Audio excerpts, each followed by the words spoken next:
Ensuite, il y a une autre désintégration qui, elle, n'est pas une désintégration isobarique, mais on appelle ça une désintégration par partition, c'est-à-dire qu'on va perdre un nombre de masses, c'est la désintégration alpha, c'est-à-dire que on a imaginons que nous ayons un noyau qui contient trop de neutrons et trop de protons. Ok, donc là, c'est pas qui a plus de neutrons par rapport aux protons, quoi. Là, c'est tous les deux en fait. Il y a trop de protons, trop de neutrons, etc. Donc en fait, qu'est-ce qui va se passer? Il va falloir que libérer un petit peu la molécule pour qu'elle devienne un petit peu plus légère. Et donc, il va se libérer un noyau d'hélium qui est constitué donc de deux neutrons et de deux protons. Et ça correspond à une particule alpha. Il faut aussi comprendre une chose, c'est que ça, ce sont les trois types de désintégration, ok? Mais pour libérer un noyau qui contient trop de protons, il n'y existe pas seulement la désintégration bêta+. Il existe aussi ce qu'on appelle la capture électronique. Donc en fait, qu'est-ce qui va se passer? Je vous avais dit quoi? Je vous avais dit que lorsque un proton contient, lorsqu'un noyau contient trop de protons, le but c'était qu'un de ces protons il se libère. En libérant, comment est-ce qu'il va faire pour se transformer en neutron? Il va libérer une particule bêta plus et lui va devenir un neutron. Eh bien, la deuxième manière de transformer un proton en neutron, ça va être que le proton qui est donc chargé, qui a plus de charge plus, il vient capter un électron du cortège électronique. Donc en fait, il va venir à l'intérieur et il va être capté. Qu'est-ce qui va se passer lorsque le proton il va capter un électron du cortège électronique? Le cortège électronique, lui, va se retrouver déficient, c'est-à-dire qu'il va avoir un manque d'électrons. Et donc, l'électron qui va être capté, il va laisser une lacune électronique. Donc, un électron d'une couche supérieure va revenir boucher le trou, il va revenir prendre sa place, et il va libérer, par la même occasion, étant donné qu'il y a une différence d'énergie, un photon X, ok? Or, ce photon X, comme on a vu tout à l'heure, soit il peut partir et former donc un photon X dans l'atmosphère, soit aller taper contre un électron du cortège électronique et donc libérer un électron de OG. C'est un petit peu comme on a vu tout à l'heure avec les électrons. Donc ça, c'était pour la partie sur les principales caractéristiques, donc le cours que vous avez eu le 6 novembre. Maintenant, la deuxième partie du cours, on va reprendre ces petites bases-là qu'on vient de voir et on va en faire un truc un petit peu... on va en fait appliquer ça à la médecine. Donc, qu'est-ce qui se passe? Comment on fait pour appliquer ça? Eh bien, il faut comprendre quoi? Il faut comprendre que déjà, on part que de noyaux bêta-. Ok, donc, on va prendre que des intégrations bêta-. Et grâce à ça, on va faire ce qu'on appelle des vectorisations. Donc, quel est le but? Le but, c'est que sur un cancer, on puisse vectoriser notre molécule. Donc, on a par exemple des médicaments qui vont détruire le cancer, mais le truc, c'est qu'il faut que les médicaments qu'on va faire administrer aux patients par voie orale, c'est-à-dire qu'il va les avaler ou quoi, il faut qu'ils aillent uniquement sur le cancer pour qu'il n'y ait que les molécules cancéreuses qui soient détruites. Qu'est-ce qu'on doit faire pour faire ça? On doit faire une vectorisation interne. Donc, pour faire une vectorisation, il existe 4 manières de faire une vectorisation. La vectorisation, la première et la plus simple, c'est la vectorisation physiologique. Ça veut dire quoi? Ça veut dire que lorsque on va, on va administrer la molécule bêta- au patient, elle va aller naturellement à l'endroit où on veut qu'elle aille. C'est-à-dire qu'on n'a pas besoin de mettre plus de choses que ça. C'est-à-dire que lorsque le patient va avaler cette molécule, elle va aller directement au cancer. Et uniquement au cancer, pas à d'autres endroits. Ça, c'est le cas le plus simple et celui qui est le plus idéal.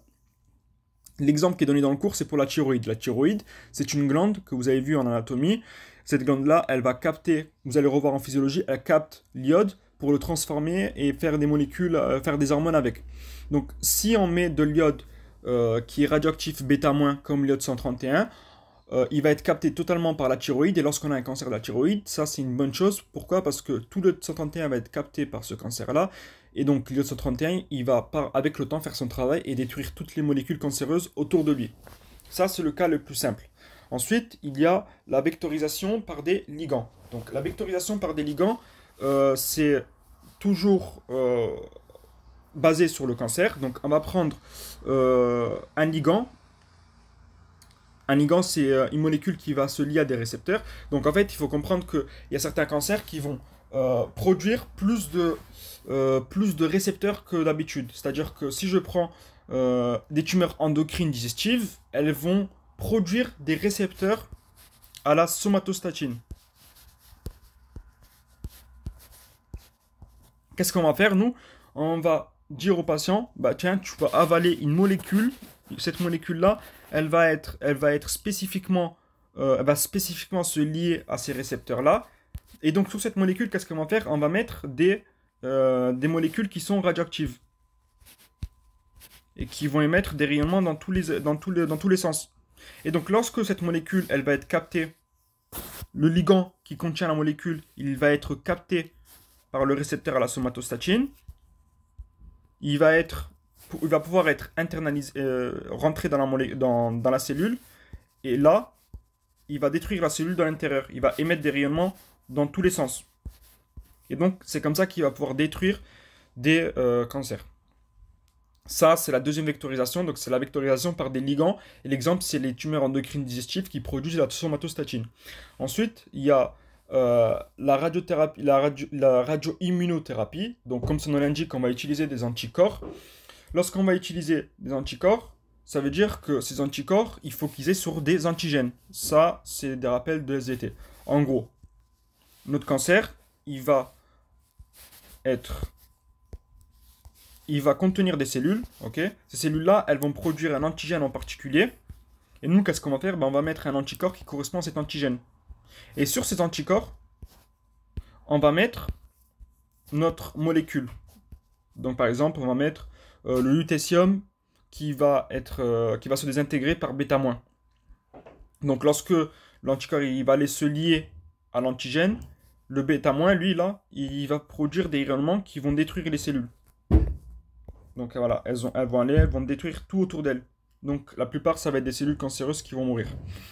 La dernière, on va dire, vectorisation, et elle, c'est, on va dire, une vectorisation qui n'est pas moléculaire, ou du moins, elle n'est pas, on ne sait pas en microscope, ce qui nous intéresse, c'est plutôt visuellement. C'est qu'en fait, on va donner des petites billes aux patients, des petites billes.